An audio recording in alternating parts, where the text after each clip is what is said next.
Loué et remercié soit le Seigneur pour sa yahimbazwe umwami kubwo ubuntu bwiwe kuno mugoroba. Imbere ko dusengera hamwe nagomba gusoma murongo mugufi wo mu ijambo ry'Imana mu muhanuzi Yesaya 66 imirongo 2 ya mbere. Uku niko Uhoraho yagize, ijuru niryo ntebe yanje y'ubwami, isi nayo ni ndava y'ibirenge byanje. Muzonyubakira inzu ki, kandi n'ahantu ki hombera uburuhukiro?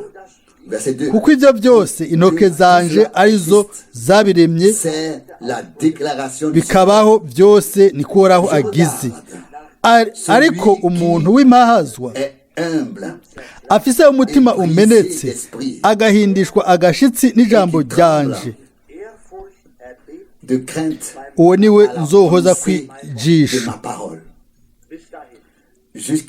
Gushika hano ino jambo ryera ry'igiciro ry'Imana turamaze kumva hano igihambaye n'igifise agaciro, aho icifuzo canje n'iciyumviro cawe Imana iduha umutima uciye bugufi by'ukuri n'imwemu imenetse, kuko ivyo ni vy'Imana ishaka kandi nibyo bihimba.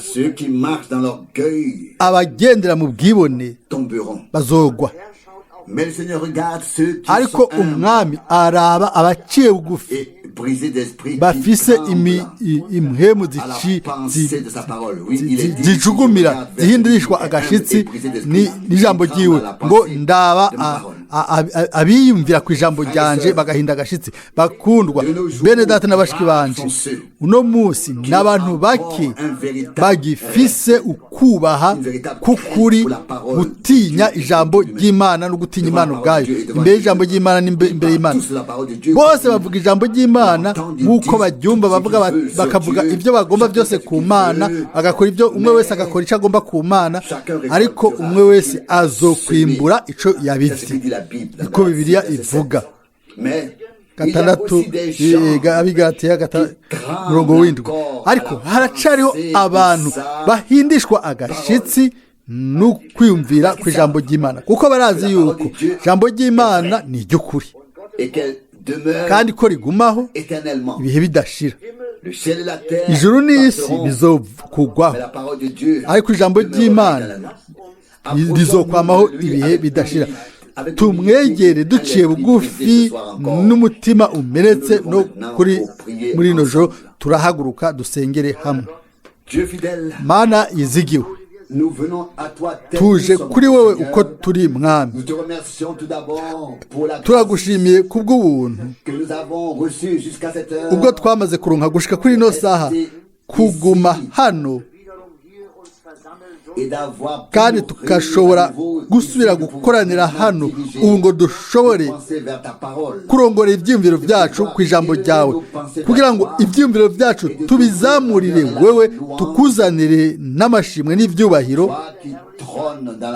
Wewe uvyagiye mu bwiza, wewe waremye ijuru n'isi, wewe waremye byose kubw'ijambo ryawe, ibintu ububasha bwose tuzamuriye amaso kuri wowe mwami. Turazi yuko uri ukuri kandi urugororotse, ijambo ryawe ntirizokugwaho gushika ibintu byose bizoshitswa, rizogumaho gushika mu bihe bidashira. Turagushimiye kuko isezerano ryose ni ego kandi ni amina. Ego mwami, ibyo wasezeranye uzobisohoza mu ijuru no ku isi. Amina.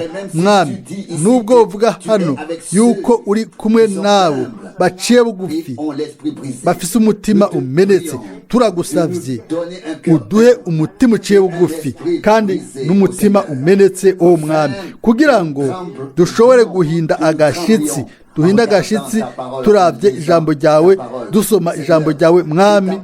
Ijambo ryawe ukundi gusha ryame arigera mu mitima yacu, turishyire ku mutima turyizere turyakire nk'uko bakoze ba data ku ntango. O Mana yizigiwe, natwe tube abashikamye mu kwizera nk'uko abahizi bose mu kwizera babaye. Mwami, turagushima, turagusenga, turagusabye uze hagati yacu muri rino joro kandi uduhezagire, atari gusa twebwe Mana, ariko ubwoko bwawe bwose, abana bawe bose, aho hose bashwiragiye mu bibanza bitandukanye, mu mahanga yose,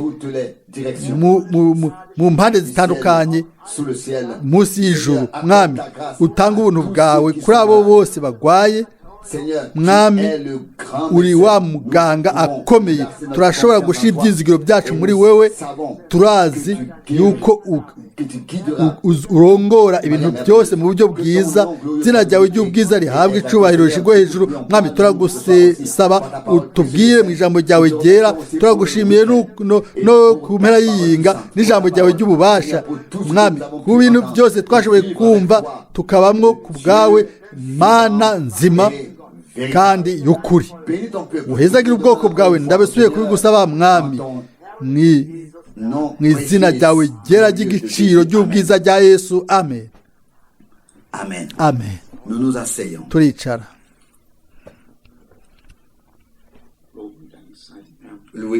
Hahimbazwe, hashimwe Umwami. Nindagomba kuza imbere, nindagomba guhaguruka. Twokwifuje ko twese tuguma twicaye, ariko uko bimeze kose dufise amashimwe ku Mana ko tugishobora gukorana tukumva ijambo ryiwe, tukaba twemeranije n'iryo jambo, tukavuga tuti ego ku ijambo ryiwe. Byobaye kandi byiza yaba igihe cyose mu buryo bw'ibwina twobaye dukozwe ko tukanyengeterwa n'ijambo ry'Imana, nk'uko Umwami yoba ari imbere yacu akabitubwira mu buryo butumbereye. Akabitubwira mu buryo butumbereye. Mbega inyifato yacu yoba iyihe yaba twumva ibyo dusoma mu byanditswe byera neza neza mu kanwa kiwe, kandi tukaba tumubona imbere yacu? Mbega ni ukwifashe gute? Nawe ukwifashe gute? Uko niko byotegezwa kuba bwa mpemu w'Imana. Ijambo tworihishurirwa mu buryo bwa hagufi kandi buzima bw'ububasha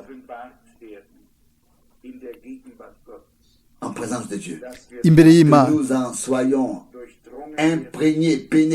Tunyengetegwe mbere dushobore gucika kubw'ubuntu bw'Imana, igice cy'ijambo ry'Imana no gusohoza kwabyo kubw'ubuntu. Twese by'ukuri twashoboye kuvoma imigisha muri no mpera y'iyinga. Nategerezwa igihe umwene data yavuga ko Umwami yazutse n'ibindi twese turabyizeye. Aho rero hanjemo icyumviro cy'ubutumwa bwiza bwa mwene data Branham, ninde agomba kuba umwami mu buzima bwawe no mu buzima bwanje. Twese turazi yuko Imana ari Imana, ariko niba twaragize umwimenyerezo n'Imana, hanyuma rero acaba Imana yanje, Imana yawe, Imana yacu. Niwe mucunguzi wacu, n'umucunguzi. Hanyuma agacaba umucunguzi wanje n'umucunguzi wawe, n'umukiza. Hanyuma agacaba umukiza wanje n'umukiza wawe. Ikintu nk'icyo gicike ikintu ciwawe bwite, kugira ngo kandi gishobore gusubira kugaragara mu buzima bwacu. Ni kangahe twumva amajambo y'ububasha y'Imana tukayumva, hanyuma ntabakituyengetera nk'uko yabikora kera. Et c'est la triste situation ni ibihe que bibabaje nous percevons ibyo chacun tubona en soi, umwe wese agenda acamwo bien ariko sûr, aussi en nibyo général. no muri rusange Pourtant, nous avons uko en nous bimeze la gutyo foi muri twebwe dufise et la ukwizera conviction n'ubushizi bw'amanga que Dieu yuko peut remédier imana au manque. ishobora Oui, gusahiriza ibibuze ego izobikora uno munsi donc remédier à ce qu'il nous irashobora gusahiriza no gutanga ibyo tubuze. Ikibazo uno munsi si ukumenya mbega imana igomba gukora iki.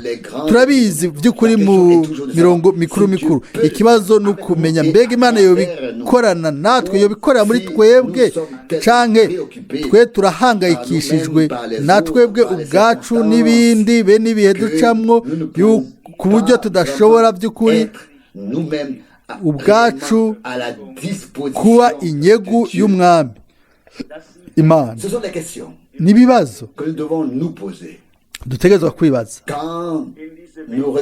iyo turaba mu isi idukikije, turabona mu buryo bufoboye yuko ibintu byose bimeze nk'ibitembagaye. Abantu baratakaje uburongozi, bacira imanza ibintu batanazi.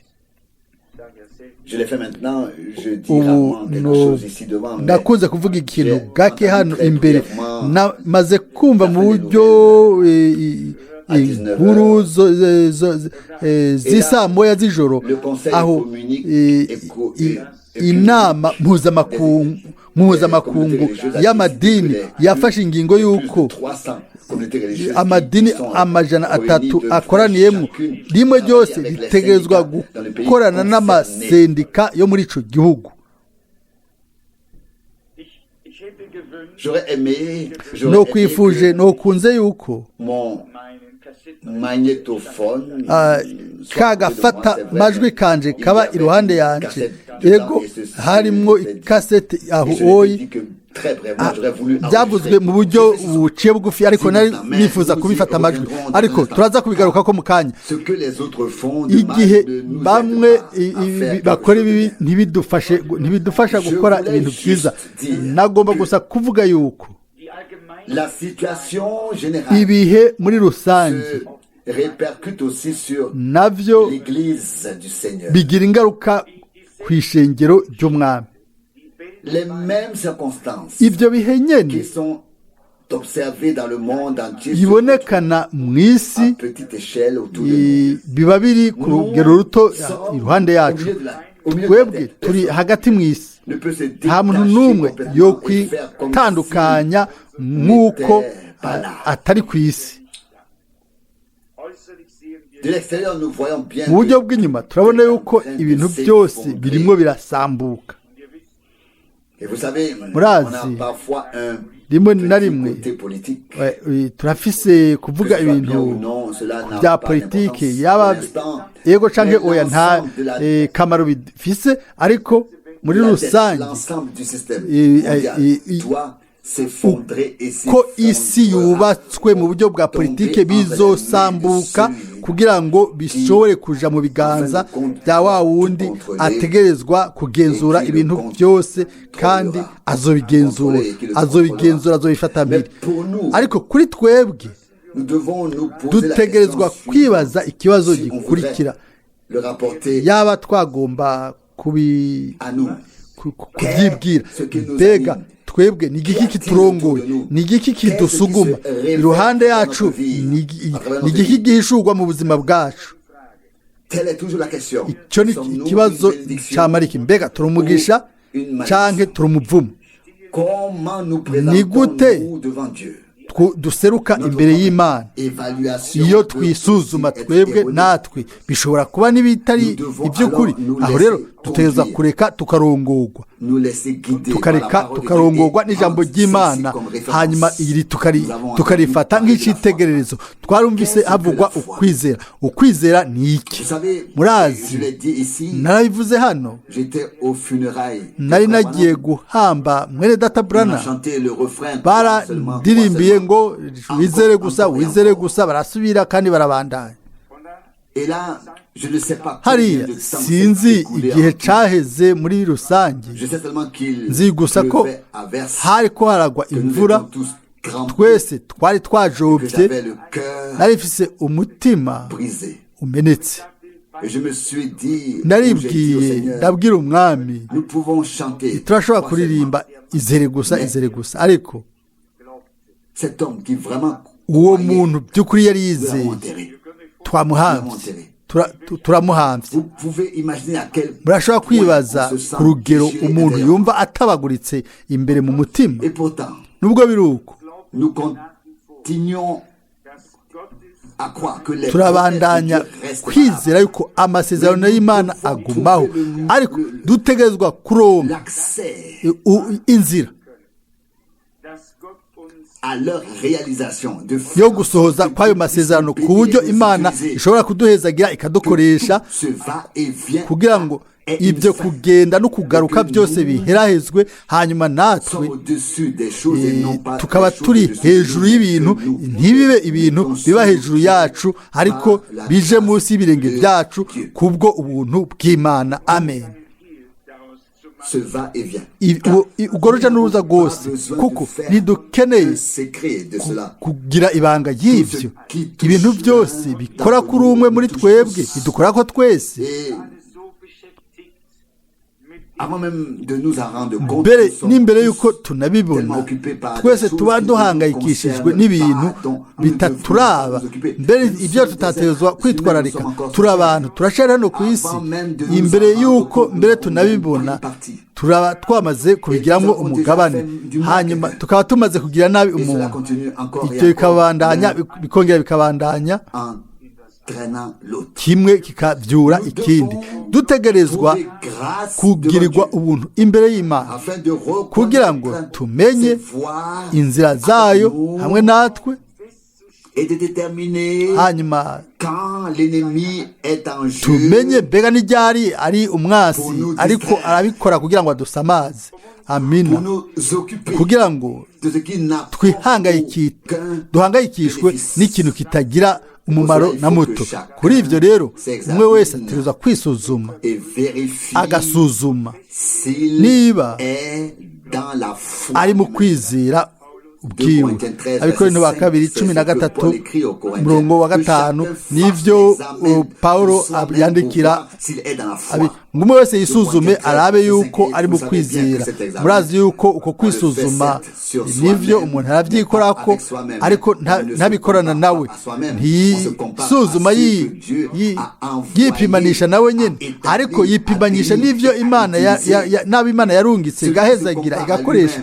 Uwipimanya nawe ubwiwe yama asohoka bimeze neza, byose biba bimeze tonze neza, ibintu biba bimeze nk'uko mubona.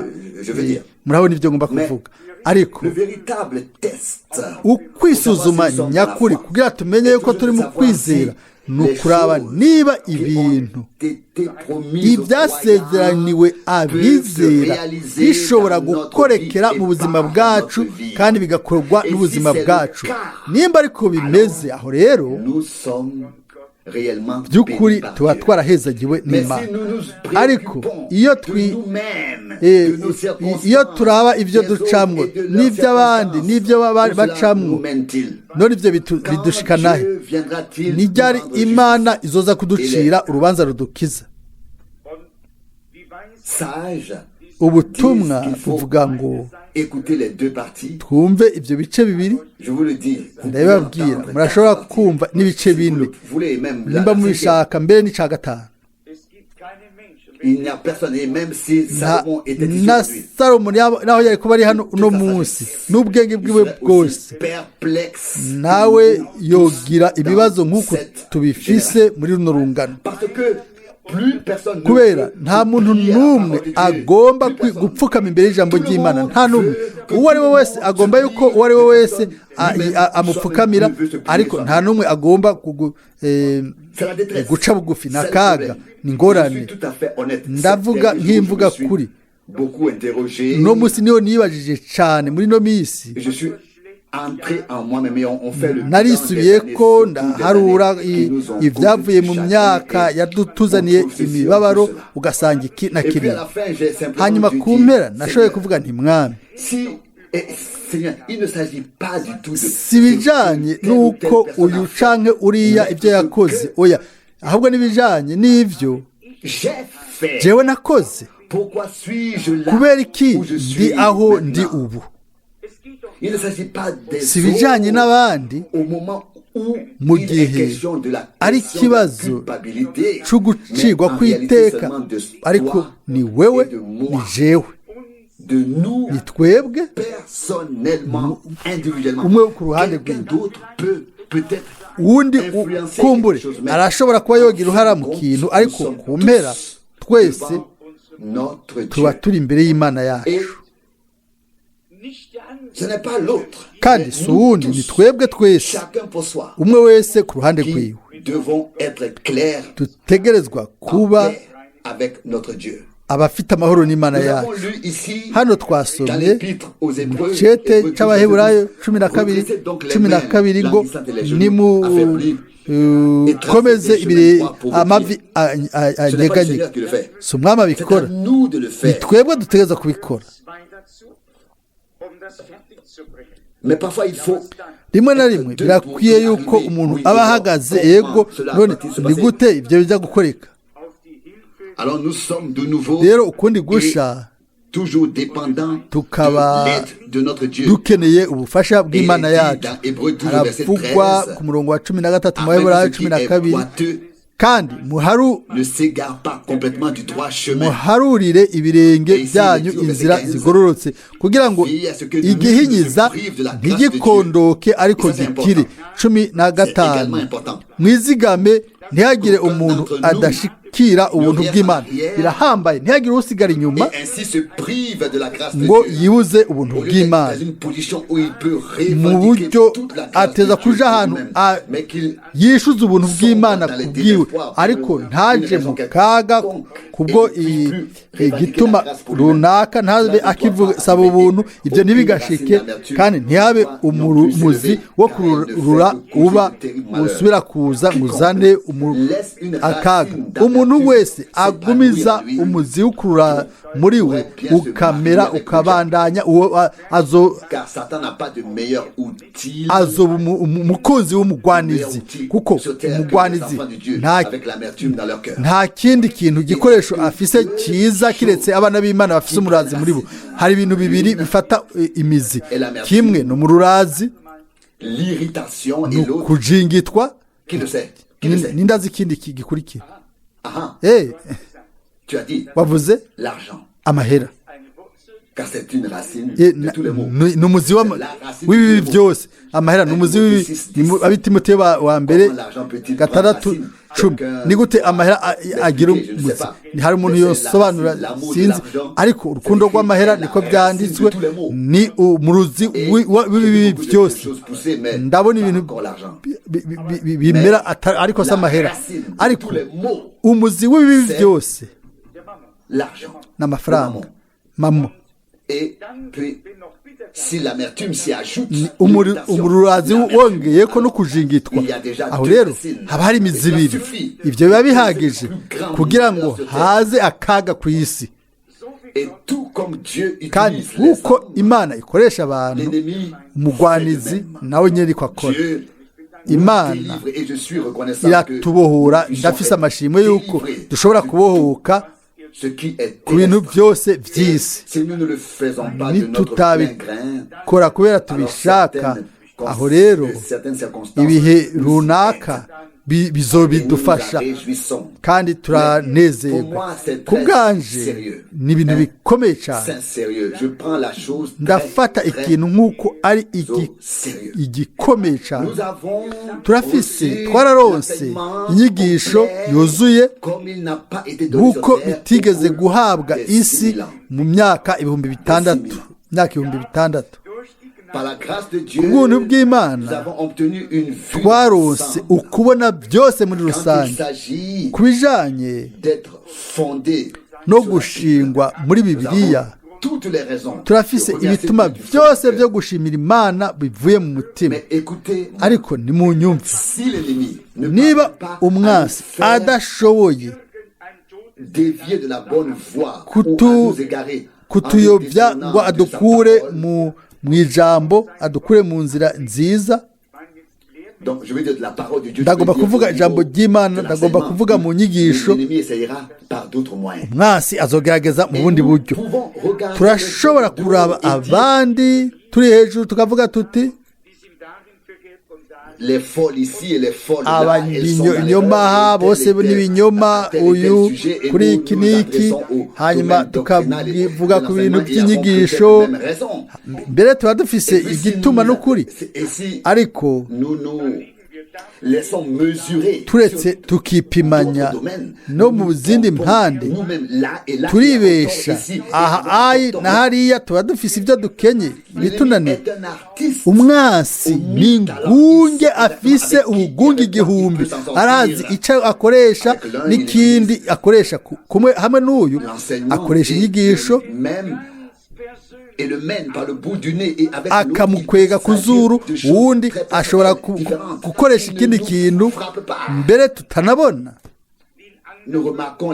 Turabona ibintu bitameze neza ku bandi, abandi nabo bakabona ibintu bitameze neza iwacu. Murabona ibyo ngomba kuvuga?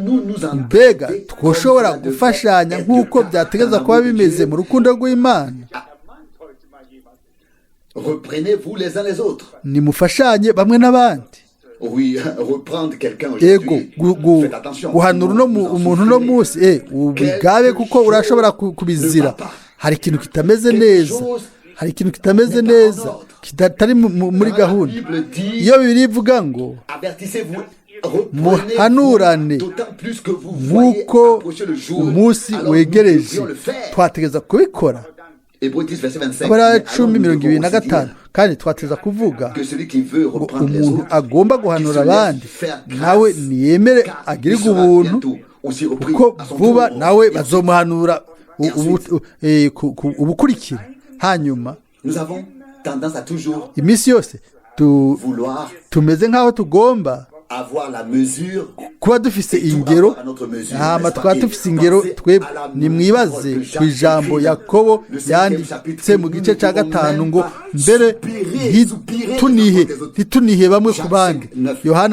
Yakobo 5, ntihagire no kwidoga kituzamo ukuntu n'ukundi ku byerekeye ibyo uwundi ariko aracamo, kuko umwami ari hagufi.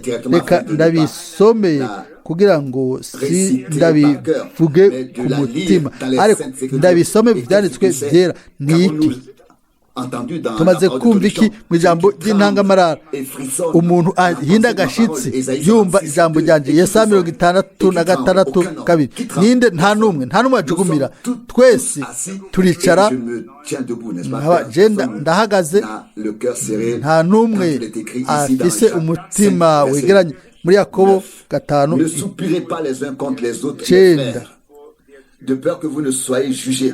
Rappelez-vous que le juge nimwidodomberanire bene data kugira ngo ntimucigwe kwiteka. Umucamanza ahagaze ku rugi.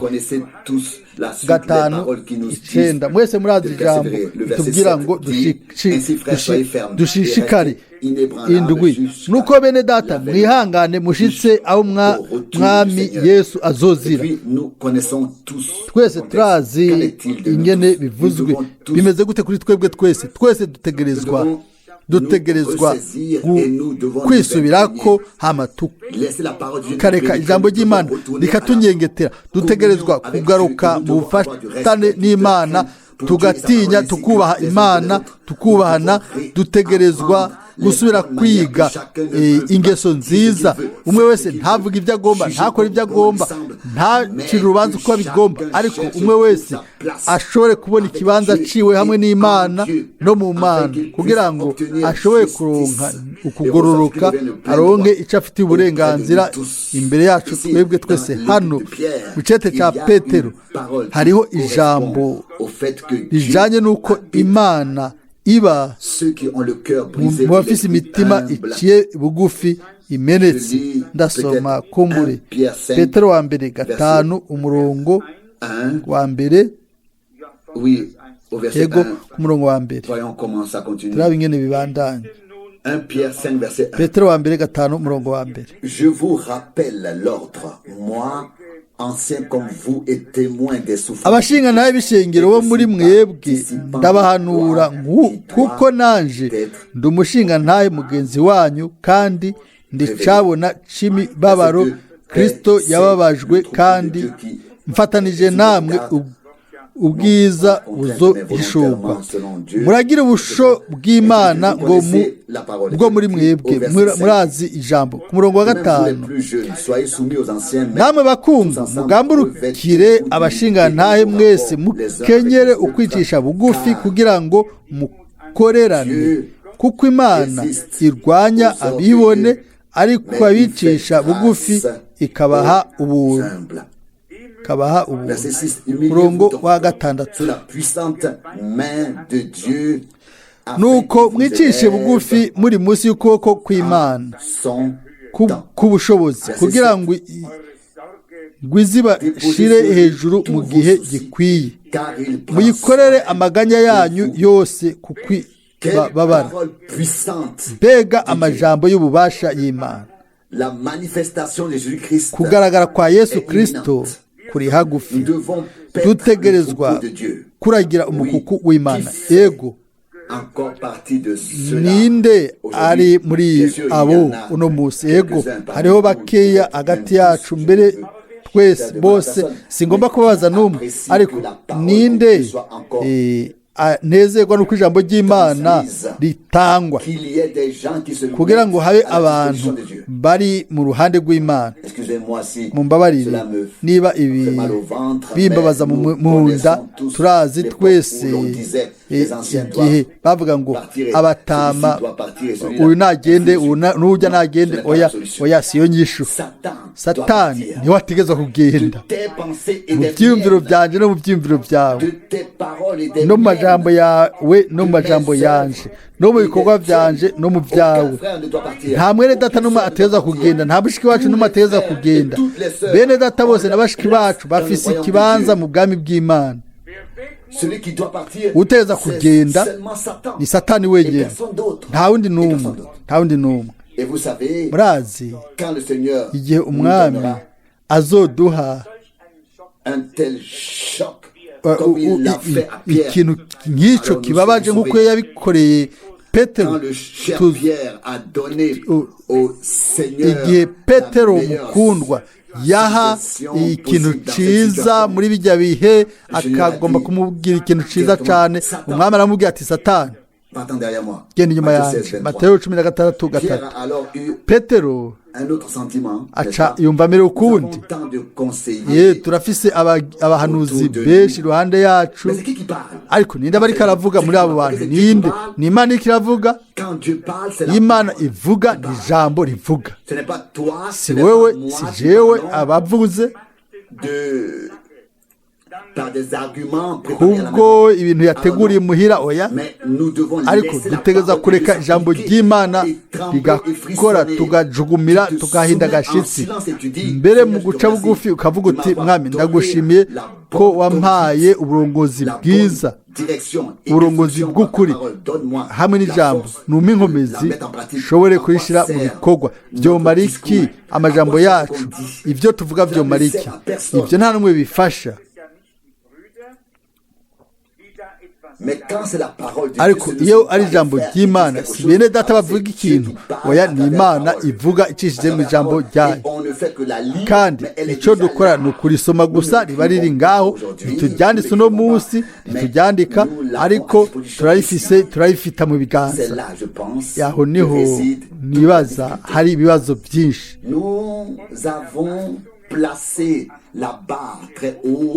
Twashize urukiramende hejuru cyane ku byo turindiriye ku bandi, hanyuma twese tukamenya yuko batakoze neza ibintu nk'uko bateza. Ubu rero niko ndivuga nanjye, twategerezwa kwikubita ku gikiriza tukavuga tuti mwami, ni igiki ntakoze neza jewe ubwanje?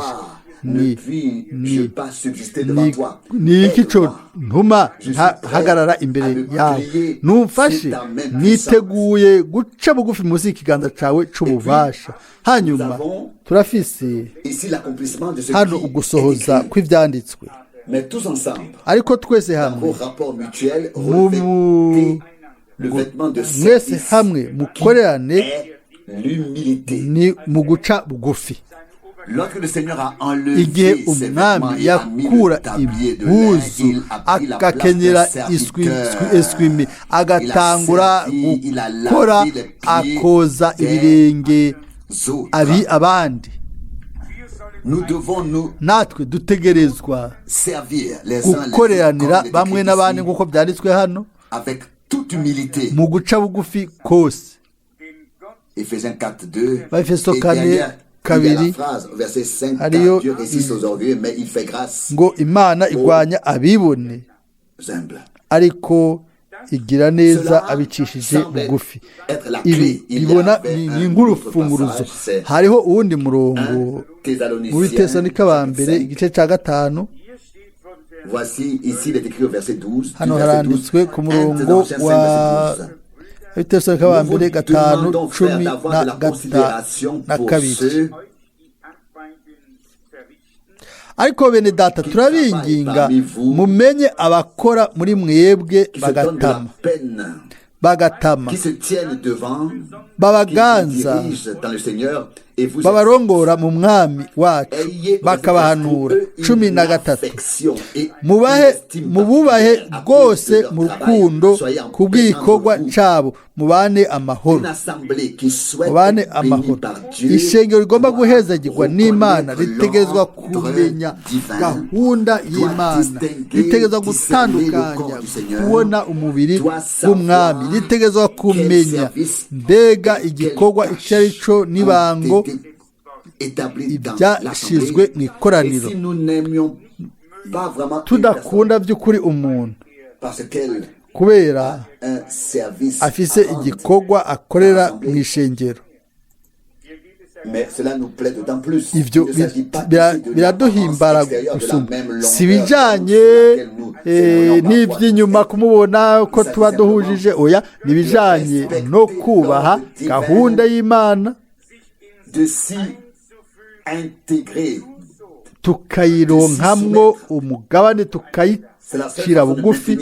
Nibwo buryo bwo kuzigama amahoro hagati yacu, nibwo buryo gusa bikokorane bizoba umugisha, niho igikorwa kizosohoza mu bwami bw'Imana, bose bazoronka umugisha kuko kubw'ibiriko birakoreka. Turashaka kugumya ibyo byose muri rino joro. Turamenya ibyo ibitunanira. Imana yaravuze iti ijuru niyo ntebe yanje y'ubwami, isi ikaba indava y'ibirenge byanje, none niyihe nzu muzonyubakira. Hamwe tugasoma mu cyete c'Abaheburayo, Mose yabaye umwizigirwa mu nzu yose y'Imana, ariko Kristo nawe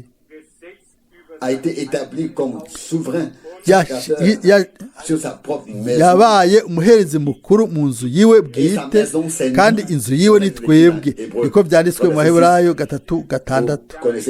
Mwese murazi uwo murongo wo muri Bibiliya. Aragomba kuba mu nzu yiwe, kandi hano arumvikana, araboneka. Turabona yuko umwami arinjira, hanyuma aragomba kuba se databuja, agomba kuba umwami, aragomba kuba ari we afata ingingo, aragomba kuba afise ijambo rya nyuma. None bimeze gute kuri twebwe twese ku bijyanye n'ibyo bintu? Ndizera yuko Imana igomba gukora ikintu runaka muri twebwe. Twarakiriye inyigisho. Ubu naho umubiri wa Yesu Kristo utegerezwa guteranywa kugira ngo Imana ubwayo ishobore gusohoza amasezerano ayo yatanze. Ibyo yavuze bitegerezwa gusohoza, kandi bizosohoza.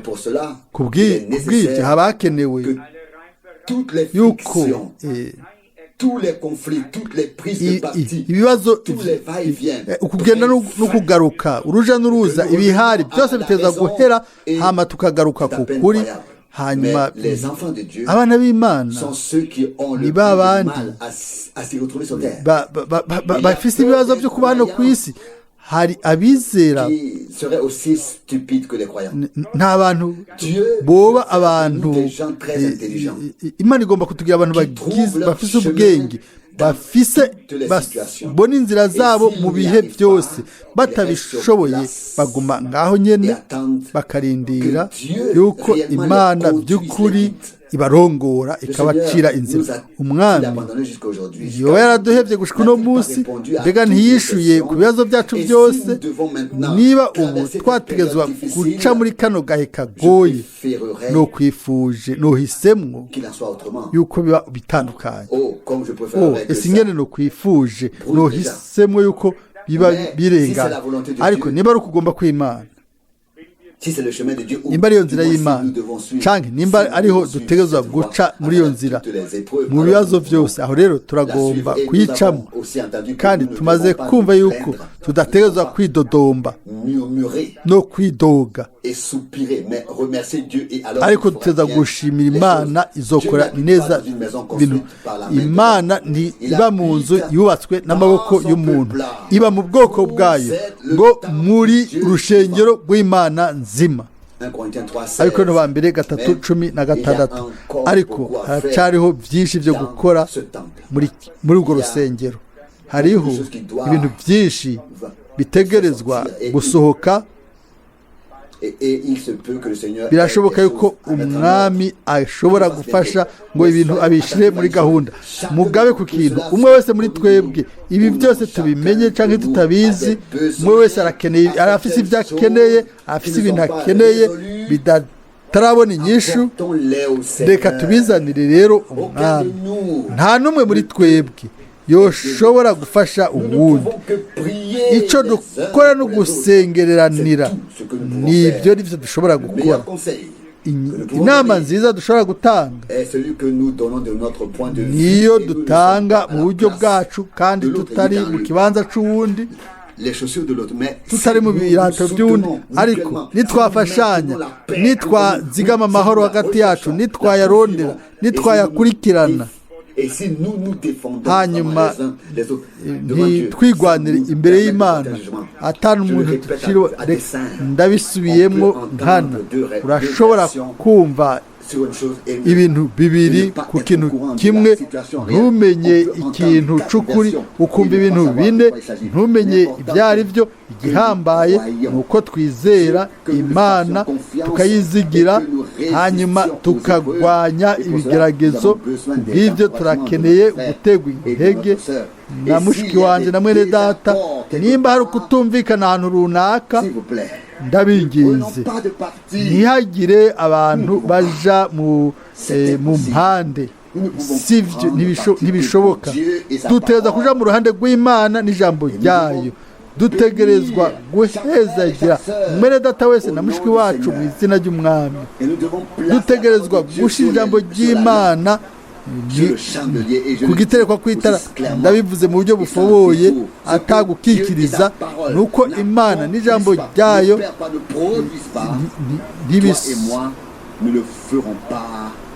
wewe nanje ibyo ridakoze twebwe ntitwobisukora. Ubwa mbere ugutinya Imana gutegeza kugaruka. Sinzi ingene bizokoreka. Mwene data Branham yarabivuze igihe kimwe ati igihe kizoshika nk'uko byabaye hamwe na Ananiya na Safira, aho Imana izo kwivanga mu bintu mu buryo bwihuse, mu buryo bizorengana byakoze no mu kane gatatu sinifuza yuko ibyo byoza ibyo byonshikira urawibaza ngo n'uwundi akaba ari jewe nawe we nivyo si n'uwundi ni we nanje numvise umuntu avuga n'inkomezi ubutumwa kuri ico ngo umunsi ibyo bizokorekera nk'uko byabaye kuri Ananiya na Safira ngo arawurindira uhamiye mana mu mutima wanje hari umubabaro niyumviye ku kintu kimwe nti mwami gira imbabazi gira impuhwe urashobora kwifuza ibintu hanyuma iyo bishitse bikadukubita no dukora iki wopfa umugwa mu biganza by'Imana hanyuma ukagirirwa imbabazi dushobore kuza imbere yayo imbere y'Imana yacu mu nyonga hayo nimba ahantu runaka hari ikintu cyo kuregwa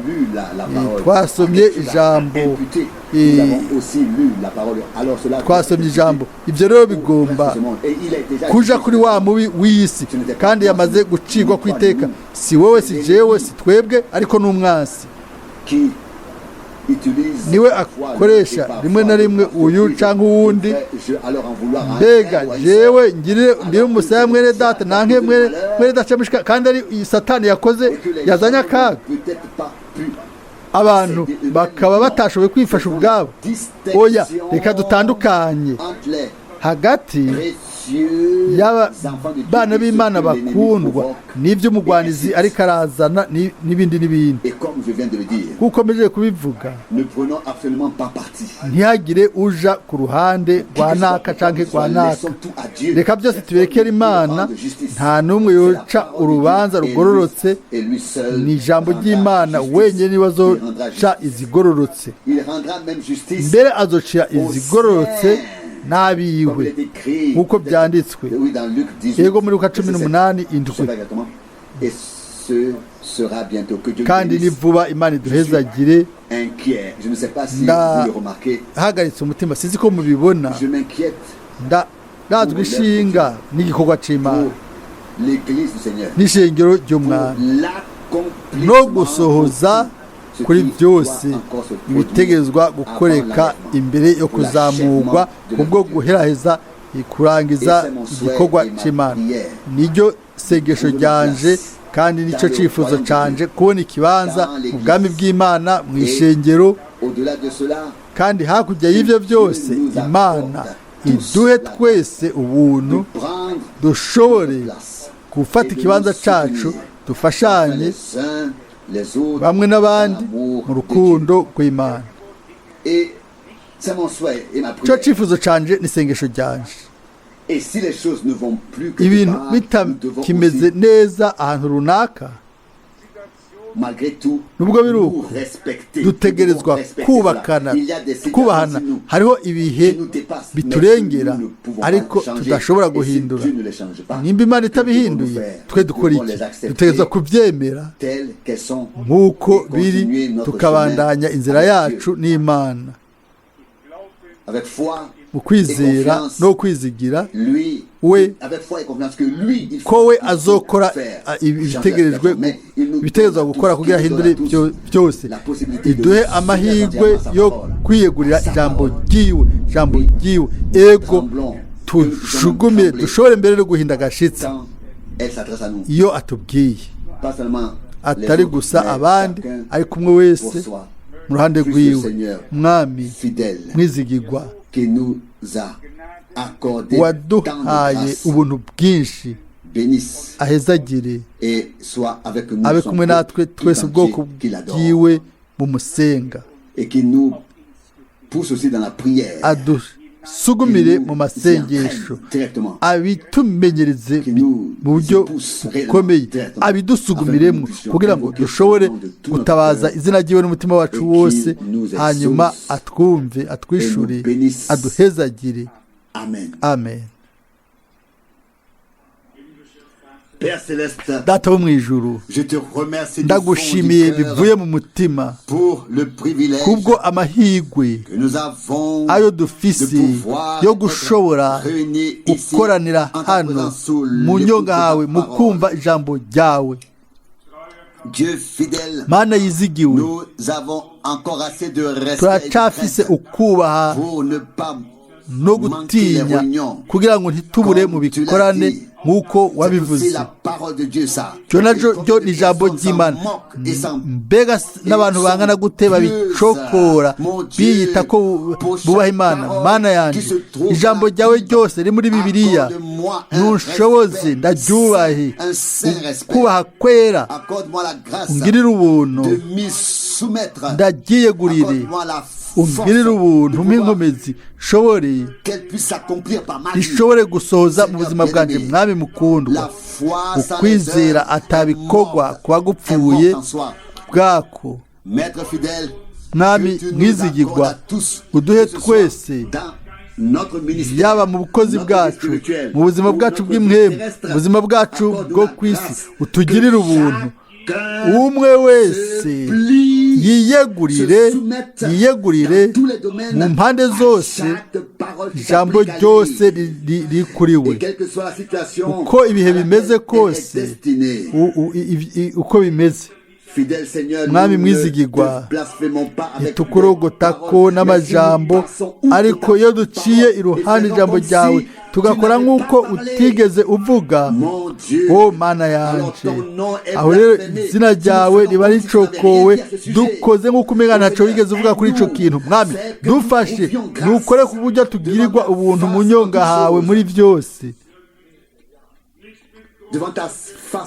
imbere y'inyonga zawe zera uze hagati yacu, atari n'urubanza Mwami, ariko nimba utegereza gutunganya ibintu, wibuke ubuntu bwawe mu guca imanza. Ariko handitswe ngo urubanza ruhera mu nzu y'Imana.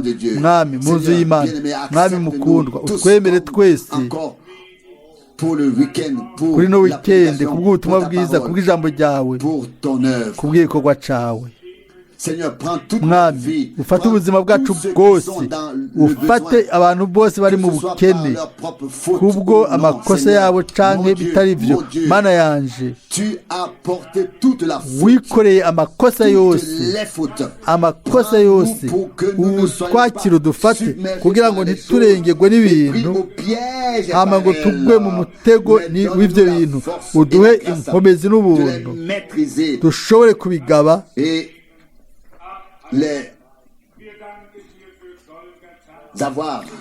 tubibone munsi y'ibirenge byacu. Mwami, turagushimiye ku bwa Golgota, ku bw'amaraso yawe washeshe, ku bwa hemu wawe yera.